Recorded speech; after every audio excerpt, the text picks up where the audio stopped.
De um lado da vida deste homem, uma coleção de atitudes erradas. Do outro, as consequências. Aos 10 anos de idade, o meu pai tentou me matar. Ele me pendurou de uma ponte e, com as suas próprias palavras, ele disse: "Seu desgraçado, eu te pus no mundo, eu te tiro." E daí, eu pendurado, eu disse para ele: "Olha, pai, o senhor pode me jogar daqui embaixo lá, se eu cair e morrer, tá tudo bem. Mas se o senhor me jogar e caso eu não venha morrer, eu vou me tornar um dos piores bandidos que o senhor já viu." E essas palavras foi como o inferno todo entrou dentro de mim. Eu fui guardando aquele ódio, aquele rancor, aquela mágoa, tudo dentro de mim. E eu sabia que um dia eu ia colocá-la para fora. E até que aquele dia chegou. E aos 11 anos, eu matei a primeira pessoa. Eu ainda era uma criança. Eu fui preso e ali naquele presídio, no centro socioeducativo, ali foi uma escola, uma verdadeira faculdade do crime, porque ali eu pude aprender coisas que eu não sabia. Então, quando eu saí, a primeira coisa que eu fui fazer foi pôr em prática tudo que eu aprendi ali. Este passou a ser o objetivo de Walisson. Cheio de ódio e frieza, se tornou um matador de aluguel. Uma dessas que eu saí, fui para São Paulo e ali foi, se eu fiz um ali, lá eu fiz vários. E eu fazia coisa que qual eu me envergonho hoje do que eu fazia. A minha mãe, ela pensava que eu era um menino assim, um menino bonzinho, até ela descobrir que eu era um monstro. Até ela descobrir que o meu prazer, a minha profissão era matar. Ela viu uma cena que eu acabei tirando a vida da pessoa na frente dela, ela desesperou, porque ela não esperava isso do filho dela, o que o filho dela se tornou. Eu não me via como uma pessoa, um ser humano, eu me via como um bicho, porque eu não tinha dó nem piedade de ninguém. Eu não sabia o que era amor, quanto mais quem era Deus. O Deus meu era próprio, eu mesmo era o meu Deus. Eu não tinha amor por ninguém.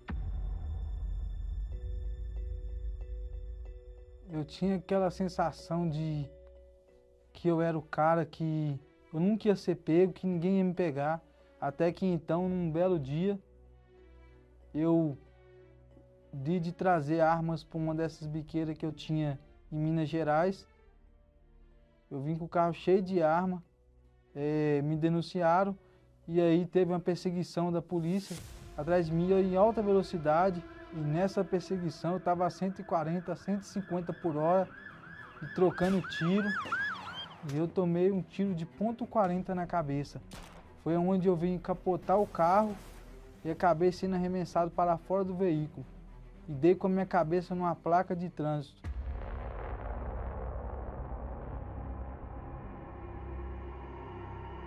A cena era devastadora. Eles me falaram que eu cheguei lá com a cabeça aberta, todo ensanguentado. Eles fizeram 5 cirurgias na minha cabeça para poder tentar retirar um pedaço de projétil que ficou. Minha cabeça infeccionou, eu perdi 15 a 20% da massa cefálica.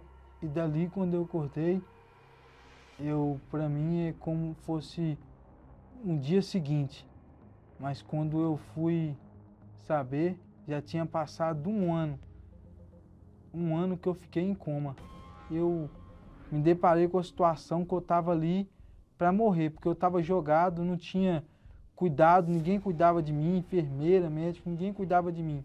Mesmo sem o movimento do meu lado esquerdo, quando eu olhei para o meu lado direito e para minha perna, eu estava com algema na perna, no braço e com escotas armadas ao meu lado, pois eu já estava preso. E lá no presídio, chegando no presídio, ainda eu precisava de cuidado, porque eu não tinha movimento. E ali, quando eu vi que eu precisava de alguém para me limpar, de alguém para poder limpar a minha fralda, me dar comida na boca, eu vi que eu não era ninguém, porque eu não era aquela pessoa que eu tanto achava que eu era. E mesmo naquele jeito que eu me encontrado, eu fui levado ao júri, ao tribunal, e fui condenado. E peguei 39 anos de prisão.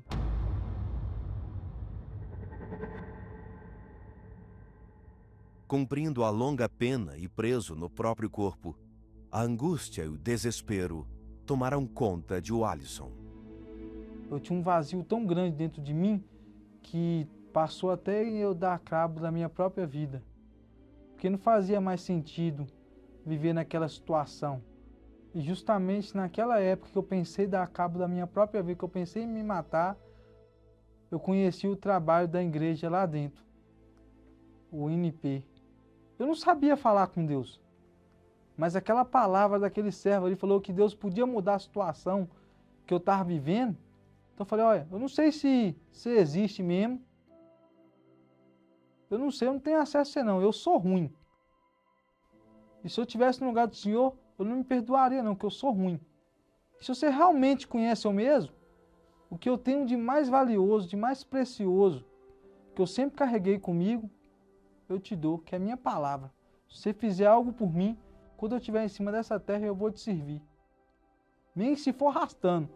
E naquele dia eu me senti um alívio tão grande. E da medida que eu ia me dando, Deus ia me fortalecendo. E eu queria saber de cumprir a minha palavra que eu empenhei.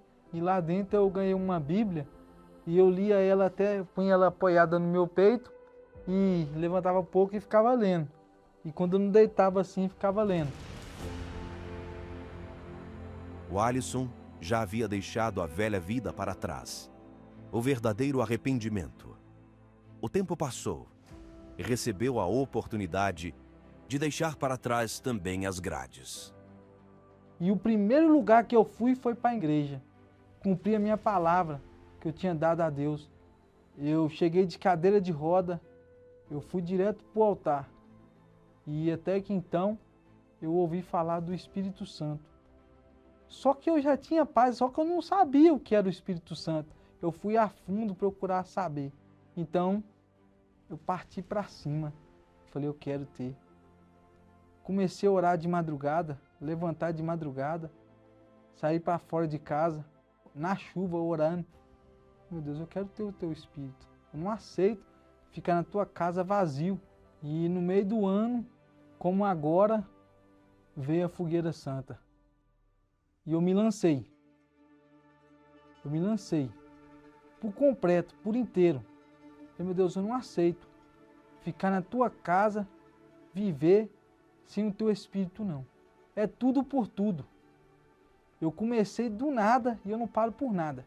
E eu juntei tudo e eu fui para subir no altar.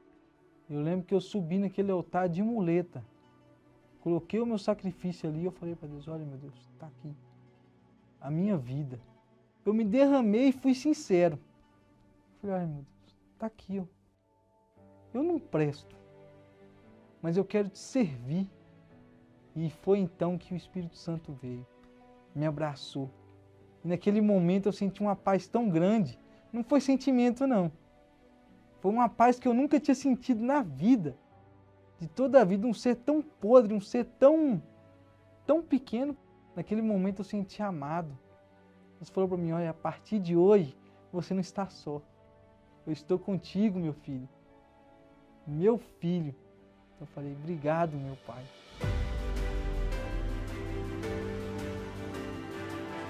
Palavra por palavra. O interior deste, que foi o portador da morte, hoje tem em si o autor da vida. Deus foi transformando a minha vida a cada passo. Eu dava um passo e Deus caminhava comigo. Ele me abençoou com a mulher de Deus. Eu não tive referência de pai. Hoje eu sou um pai. Hoje eu tenho um casamento abençoado. Hoje minha mãe tem orgulho de mim. O meu pai que queria me matar antes, hoje tem orgulho de mim. Antes eu saía para tirar vidas. Hoje eu saio para levar vidas às pessoas. Humanamente falando, não era nem para eu estar aqui. Porque os médicos falaram que eu ia vegetar, eu só tenho uma parte da cabeça, eu não mexo, mas eu não me importo com isso, pois eu posso ter a metade da cabeça, mas eu sei que eu me entreguei por inteiro. E até hoje, através da palavra, eu empenhei minha palavra a Deus e Ele até hoje tem cumprido a palavra dele através da minha vida.